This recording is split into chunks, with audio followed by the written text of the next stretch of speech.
Dalam bisnis bagi saya yang penting 3 hal, itu kunci suksesnya. Tidak butuh pelaris, tidak butuh segala macam. Bisa jalan.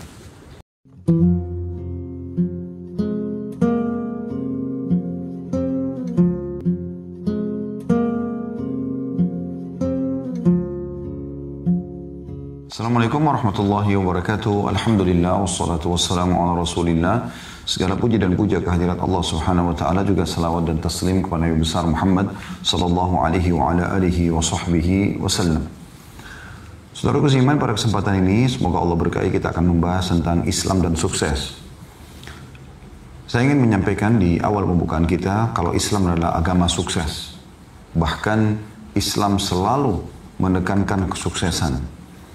Dan sukses ini teman-teman, kalau kita definisikan dan sederhanakan sebenarnya, bukanlah sesuatu yang berat.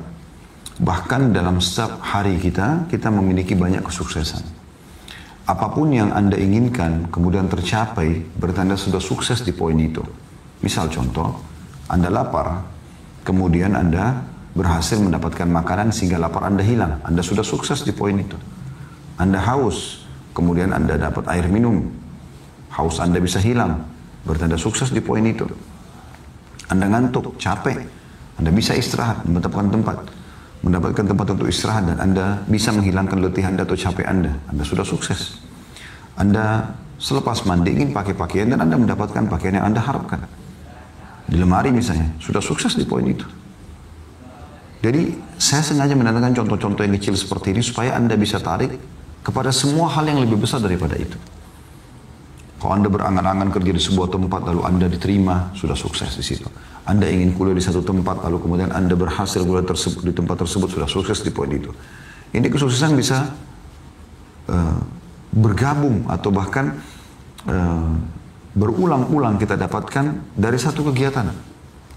Misalnya tadi ingin masuk ke satu tempat kerja, Anda sukses di situ pada saat diterima. Pada saat Anda berhasil mengejar prestasi yang ditekankan oleh kantor, Anda juga sudah sukses di poin itu. Misalnya, kalau lembur akan dapat ini, atau Anda kalau bekerja sekian lama dan Anda berprestasi, Anda akan dapat ini. Dan Anda mengejar itu, Anda sudah sukses di situ. Anda kuliah di kampus, ingin masuk ke sebuah kampus, Anda kuliah, jurusan itu Anda berhasil. Anda sudah masuk di jurusan yang Anda inginkan. Anda sudah sukses di poin itu. Kalau Anda berhasil menyelesaikan kuliah Anda, sudah sukses pula di situ. Kalau Anda mendapatkan nilai terbaik cum laude, Anda sudah sukses lagi. Jadi sukses itu sangat luar biasa yang bisa kita raih. Banyak sekali yang bisa kita raih. Bahkan dalam satu kegiatan. Anda ingin masak, kemudian Anda berhasil saja mengumpulkan bahan banyak, Anda sukses di poin itu. Anda memasak masakan sesuai yang Anda inginkan dengan tesnya, Anda sudah sukses. Anda makan dia sehingga membuat kepuasan di dalam diri Anda, lapar Anda hilang, gitu kan? Anda juga bisa memuaskan orang lain yang makan, dari suami, istri, anak-anak misalnya. Anda juga sudah sukses. Jadi sukses ini sesuatu yang sangat luar biasa sebenarnya. Banyak depan mata kita. Cuma kebanyakan orang menyempitkan makna sukses ini. Seakan-akan dia nggak pernah sukses dalam hidupnya. Padahal dia lahir di muka bumi ini, kemudian dia bisa tumbuh besar, sebuah kesuksesan. Dia punya teman-teman, kesuksesan. Dia punya rumah tangga, kesuksesan. Ada orang subhanallah, udah sempurna secara fisik, udah gagah, udah putih, udah tinggi, laki-laki, perempuannya udah cantik, ya udah putih. Lalu jalur nasabnya mereka baik, hidup di keluarga kaya, sekolahnya bagus, gitu kan. Pulang juga sudah tinggal lanjutkan perusahaan orang tuanya, masih kadang-kadang menganggap dirinya belum sukses. Padahal luar biasa sukses itu, maknanya sangat luas. Dan Islam adalah agama sukses. Karena Islam selalu menyuruh para penganutnya untuk mencari yang terbaik. Ada istilah afdal dalam agama kita. Yang terbaik. Dalam Islam Anda boleh menjadi orang yang paling kaya. Paling kaya, saya bahasakan paling kaya. Paling pintar. Paling bersih. Ya. Paling tinggi jabatannya. Paling berprestasi di sekolahnya. Islam menyuruh itu. Dalam ibadah pun afdaliyah ada. Ya. Anda lebih afdal, lebih sukses, lebih baik Anda daripada kerjakan 2 rakaat sholat malam, Anda kerjakan 4 rakaat. Lebih baik lagi, lebih afdal lagi 6 rakaat. Lebih afdal lagi 8 rakaat. Jadi ada yang afdal gitu. Jadi di awal pembukaan kita teman-teman, saya ingin titik beratkan Islam adalah agama sukses. Dan menekankan kita untuk sukses. Islam melarang kita justru untuk terpuruk. Islam melarang kita bermalas-malasan. Bahkan Nabi SAW berlindung dari sifat malas. Islam melarang kita pengangguran. Ya, kecuali memang Anda sudah berusaha cari kerja tidak temukan. Islam melarang kita untuk dendam, dengki, iri, mencuri, menyakiti orang. Semua itu bisa mengganggu kesuksesan. Tapi Islam suruh kita jujur, amanah, tanggung jawab, maju, berbagi. Bahkan kita punya motivasi sebagai seorang muslim sangat kuat. Bukan cuma sukses di urusan-urusan dunia kita. Sukses kita bawa sampai ke akhirat sana. Sampai di surga pun kita disuruh kejar yang terbaik. Sampai kata Nabi SAW, kalau kalian minta surga Firdaus. Disuruh minta surga yang terbaik. Walaupun amal kita mungkin kurang. Jadi kita selalu disuruh bergerak. Disuruh untuk berprestasi, disuruh untuk sukses, disuruh untuk produktif. Islam melarang kita menjadi vakum. Kita harus selalu teman-teman sekalian bergerak. Baik Anda seorang laki-laki atau Anda seorang perempuan. Tidak masalah. Islam membolehkan semuanya. Selama tidak terjadi pelanggaran agama. Selama Anda tidak membengkalikan kewajiban Anda. Silakan. Dan saya sering membahas ini teman-teman. Di beberapa tema mungkin Anda bisa ikuti di YouTube judulnya yang katakan iya untuk sukses. Bagaimana sebenarnya sukses itu bisa kita bangun pondasinya dan kita bisa raih puncak tertingginya dengan niat Anda, dengan tekad Anda yang baik. Kalau dua orang bekerja di satu perusahaan menjadi OB, si A sama si B. Ini sebagai bahan contoh saja.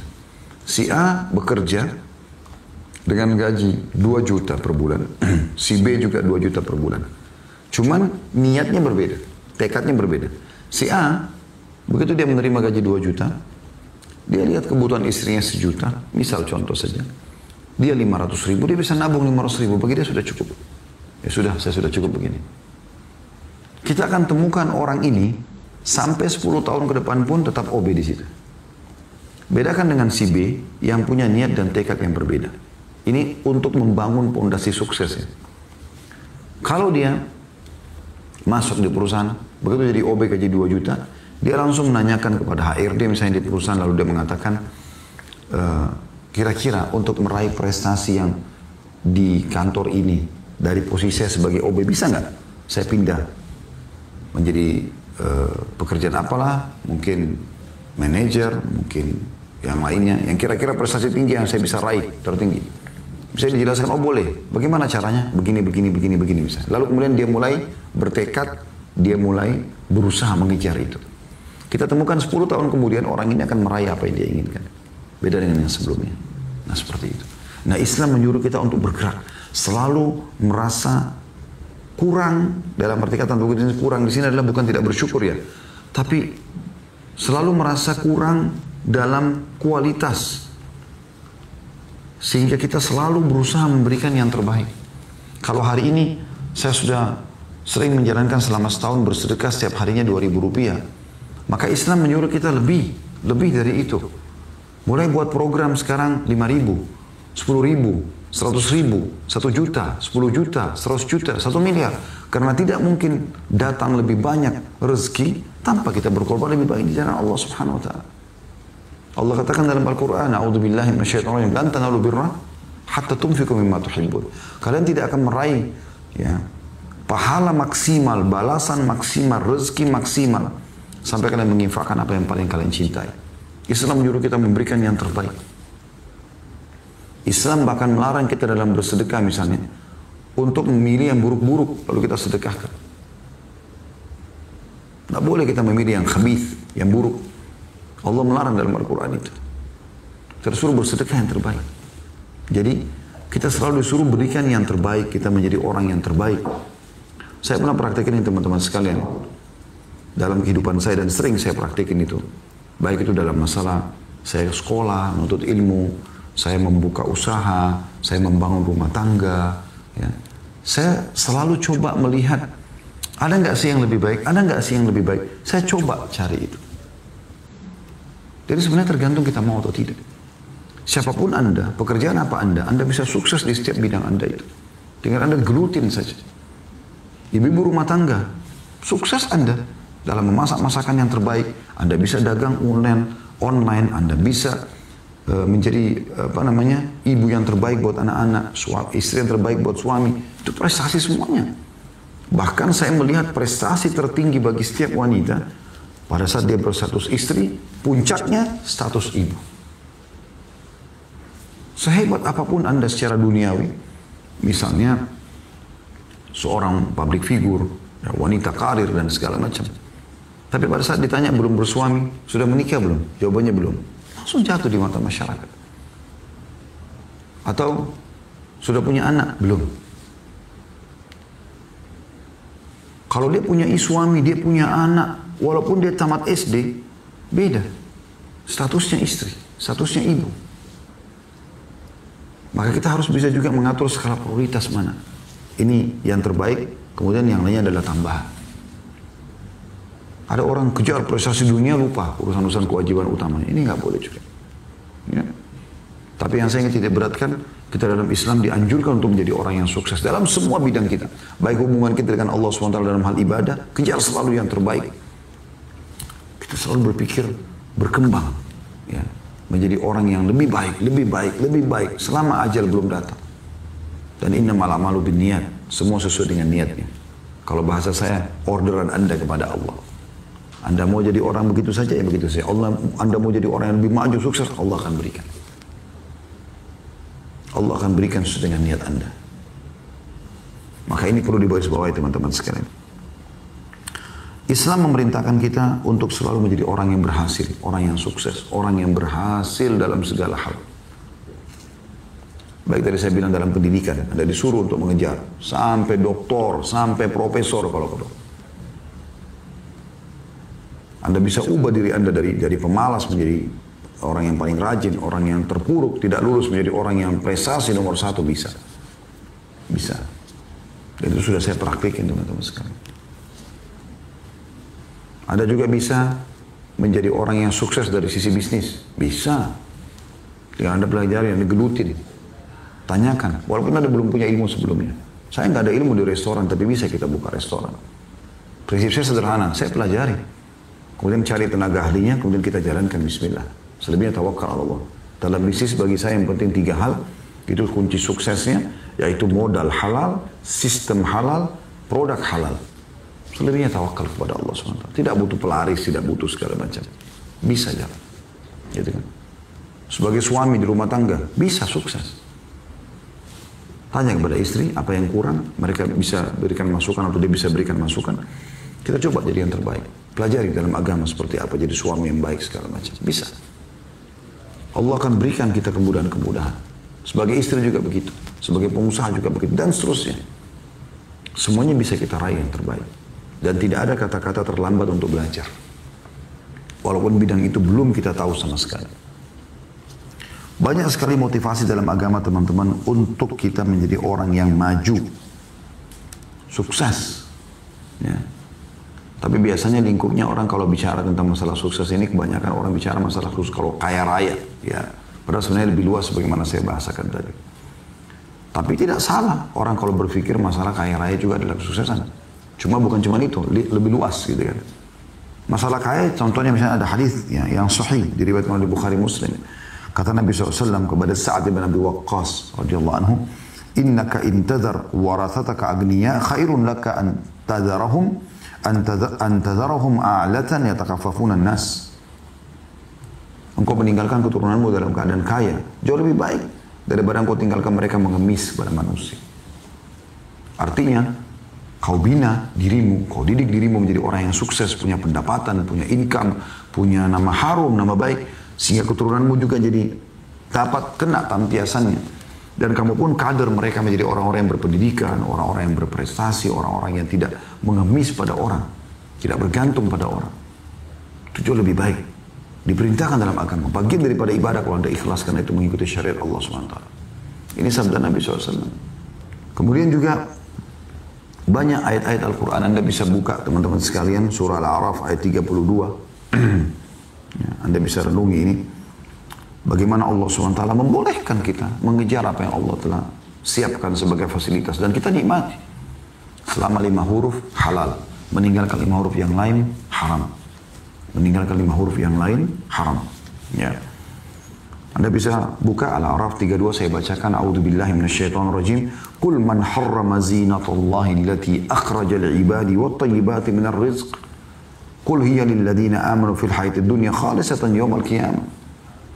Katakan, hai Muhammad, siapa yang berani-berani mengharamkan ya, perhiasan-perhiasan yang telah Allah keluarkan buat hamba-hambanya, dan thayyibat minar rizq, yang baik-baik dari rezeki. Makanan lezat, buah-buahan manis, pakaian yang bagus, kendaraan yang bagus, rumah yang bagus, penampilan yang rapi, pendidikan yang tinggi, harta yang banyak. Siapa yang mengharamkan itu semua? Kata Allah. Dan Allah mengatakan, katakanlah itu untuk orang-orang beriman di dunia. Dan di akhirat murni buat mereka saja. Kita orang beriman ini luar biasa, teman-teman. Di dunia kita boleh kejar prestasi terbaik semua itu. Di akhirat kita juga akan dapat. Cuma orang kafir cuma di dunia bisa bersaing sama kita. Di akhirat tidak akan bisa. Mereka akan masuk ke neraka. Kita sudah bahagia di dunia. Makan enak, minum enak, pakaian bagus, rumah bagus, kendaraan bagus, pasangan baik, keturunan banyak. Silakan. Pendidikan tinggi, harta kayak banyak, melimpah. Tapi semuanya halal. Dan ini Anda tunggangi sebagai fasilitas untuk mendapatkan yang terbaik di akhirat. Di akhirat nanti masuk surga lagi. Di dunia sudah enak. Biologis halal, semuanya halal, boleh dinikmati. Boleh, silakan. Di akhirat pun dapat. Allah mengatakan, bahkan menantang sini, "Qul man harrama zinatallahi allati akhraja li ibadi wat thayyibati minar rizq." Katakan, hai Muhammad, siapa yang berani-berani mengharamkan itu? Boleh, silakan makan, minum. Allah mengatakan, "Kulu washrabu," makan dan minum, silakan. Tapi halalan thayyibat, yang dibolehkan dan yang kualitas. Gitu kan? Boleh. Berpakaian bagus, tunggangan bagus, rumah bagus, silakan. Nabi SAW pernah lihat ada sahabat berantakan penampilannya, lalu Nabi SAW tanya kepada dia, apa kau punya harta? Dia bilang ada. Kata Nabi SAW, apa hartamu? Dia sebutkan, saya punya kuda, saya punya unta, saya punya kambing. Nabi SAW lalu mengatakan pada dia, kalau begitu mana bekas nikmat Allah pada dirimu? Kenapa nggak kelihatan bajumu, rambutmu, penampilan? Kenapa nggak kelihatan orang yang punya nikmat? Allah nggak larang. Allah itu dalam hadis dikatakan jamil. Kata Nabi SAW, Allah jamil, yuhibbul jamal. Allah bersih, rapi, suci. Dan suka dengan semua itu. Dalam ayat Al-Quran Allah mengatakan, Wallahu yuhibbul mutatahhirin. Allah suka dengan orang-orang yang suka bersuci. Yang bersih, yang wangi.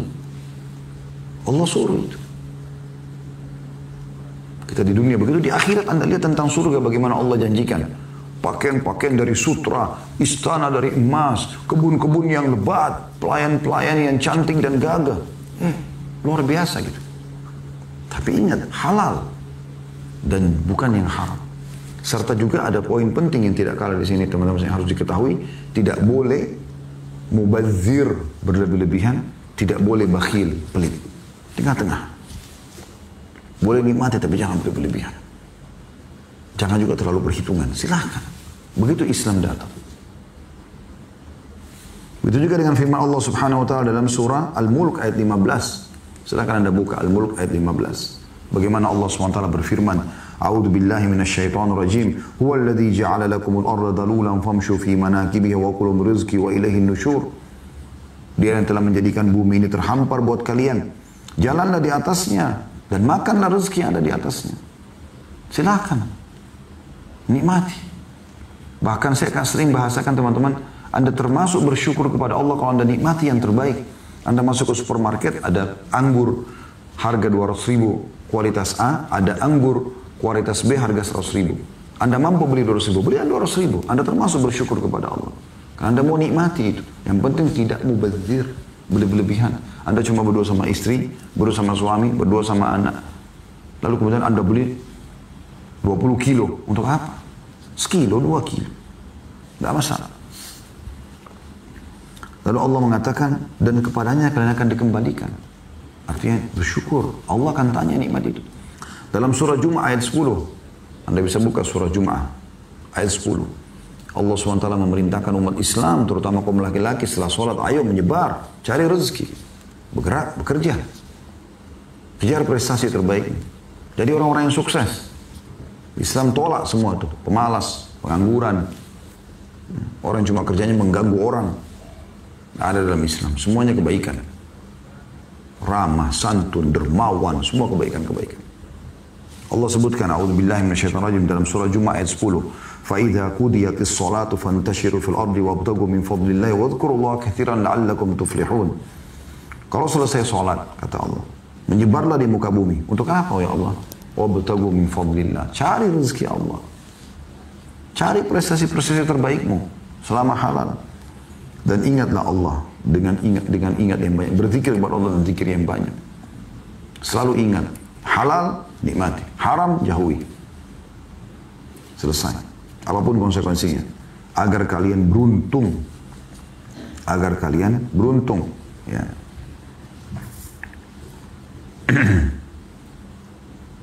Nabi SAW memerintahkan agar setiap umat Islam bekerja dengan hasil tangannya sendiri.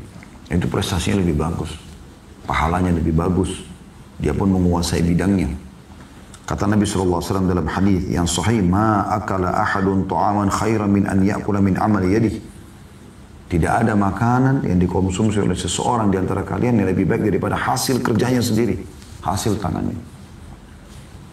Wa inna nabiyallahi Daud kana ya'kulu min amali yadihi. Ketahui Nabi Allah Daud makan dari hasil tangannya.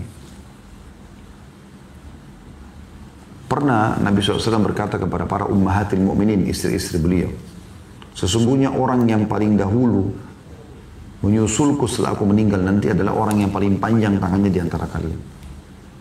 Aisyah, Ummul Mukminin radhiyallahu anha berkata, kami belum faham apa yang Nabi SAW maksudkan sampai Nabi SAW meninggal. Setiap hari kami mengukur tangan-tangan kami pada saat ketemu. Siapa yang lebih panjang tangannya? Karena dia akan lebih dulu menyusul Nabi SAW. Kami belum faham, kami pikir panjang tangan secara umum, ukuran tangan secara fisik itu. Sampai meninggalnya Zainab. Baru kami ketahui. Ternyata yang dimaksudkan oleh Nabi SAW adalah orang yang paling dermawan di antara kalian. Karena Zainab radhiyallahu anha beda dengan istri Nabi yang lain. Kalau istri Nabi yang lain bersedekah ya. Tapi Zainab ini tidak. Kalau dia misalnya mau memberikan makanan, dia buat sendiri makanan tersebut. Bukan makanan jadi. Kalau dia ingin memberikan baju perang, ya, partisipasi dengan orang yang berjihad, maka dia jahit sendiri, dia buat sendiri. Dari hasil tangannya. Lebih besar nilainya. Ini prestasi. Ini prestasi. Ya. Ini penekanan dalam Islam. Kemudian dalam riwayat Muslim dikatakan, Nabi SAW mengatakan, karena Zakaria alaihissalam najjaran. Ketahuilah Nabi Zakaria, Nabi Allah saja. Yang jelas-jelas Allah jamin rezekinya. Itu tukang kayu. Menguasai bidangnya. Juga dikatakan dalam riwayat lain, Anna Idris kana khayyatan yatasaddaqu bi fadli kasbi. Nabi Idris adalah seorang tukang jahit. Yang dia mendapatkan income untuk hidup dari situ, kemudian dia pun bersedekah. Ya, dari situ. Kemudian Nabi SAW juga, kita tahu, transaksi jual beli. Kalau fase hidup Nabi kita bagi, masa kanak-kanak sampai kurang lebih umur beliau 8 tahun. Ya. Nah di 8 tahun ini mulai beliau mengembala kambing setelah meninggal kakeknya Abdul Muttalib. Ya, dan dipelihara oleh pamannya Abu Talib. Abu Talib orang miskin, maka Nabi SAW pun bekerja untuk membantu pamannya dengan cara mengembalakan kambing. Bekerja. Dari 8 tahun beliau sudah bekerja, teman-teman sekalian. Alaihi salatu wassalam. Sampai beliau mengembala kambing sampai umur 19 tahun. Ya. Maaf, sampai umur 21 tahun. Di umur 21 tahun beliau berubah profesinya menjadi seorang pengusaha. Mulailah beliau berdagang, lalu orang banyak titipin modal, lalu beliau dapat bagi hasil dari situ. Termasuk nanti akhirnya Khadijah, dari umur 21 tahun sampai 25 tahun, umur 25 tahun beliau menikah dengan Khadijah, pengusaha terkaya di Mekah. Sallallahu alaihi wasallam. Dan itu beliau terus berdagang sampai masa penobatan, masa kenabian di umur 40 tahun. Berarti beliau melewati fase menjadi seorang pengusaha yang terus mengejar kesuksesan dan memang betul-betul beliau sukses sallallahu alaihi wasallam itu dari umur 21 sampai 40. Kurang lebih 19 tahun, teman-teman sekalian. Itu banyak yang belum disentuh oleh para dai-dai kita. Kebanyakan disentuh setelah fase kenabian. Karena Nabi SAW punya beberapa fase kehidupan. Itu sudah kami paparkan pada saat membahas Sirah Nabawi. Dan beliau memotivasi dalam hadis Bukhari mengatakan, li'an ya'khudha ahadukum abhula. Seseorang yang terkadang mengumpulkan tali-tali, potongan tali-tali. Thumma ya'til jabal, lalu dia mendatangi sebuah gunung. Thumma ya'ti bihizmatin min hatar fayabi'uha fayastagni bithamaniha. Kemudian dia mendatangkan beberapa ranting kayu kering, kayu bakar, lalu dia jual, kemudian dia hidup dari hasilnya. Khairul lahum min an yas'al nas. Lebih baik daripada mengemis pada orang. A'tahu wa mana'uh. Dia diberi ataupun dia ditolak. Kalau orang minta pada orang, diberi pun terhina. Apalagi kalau ditolak, gitu kan. Nah, yang jelas motivasi agar kita bergerak. Ayo. Pepatah bahasa Arab mengatakan taharrak fa inna fi harakati barakah. Bergerak karena dalam bergerak itu ada berkah.